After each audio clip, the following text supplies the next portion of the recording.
Bupati Aceh Barat, Haji Ramli MS melakukan pertemuan dengan pimpinan dan perwakilan BUMN atau BUMD dan perusahaan swasta yang ada di Kabupaten Aceh Barat dalam rangka membahas kerjasama pemanfaatan layanan Videotron sebagai media informasi dan promosi yang rencananya akan dibangun oleh Perum Lembaga Kantor Berita Nasional Antara di Kota Meulaboh yang berlangsung di ruang rapat Bupati Senin 20 Juli 2020. Bupati Aceh Barat Haji Ramli MS dalam arahannya menyampaikan dirinya atas nama Pemkab Aceh Barat mendukung penuh adanya Videotron di Aceh Barat dalam rangka mendukung keterbukaan informasi publik baik dari segi promosi dan layanan informasi kepada masyarakat.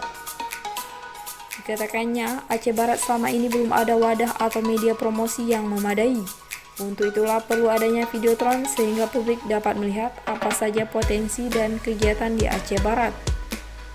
Bupati Haji Ramli MS berharap BUMN atau BUMD dan perusahaan-perusahaan lainnya yang ada di Aceh Barat dapat berpartisipasi memanfaatkan layanan Videotron tersebut sebagai media informasi dan promosi perusahaan.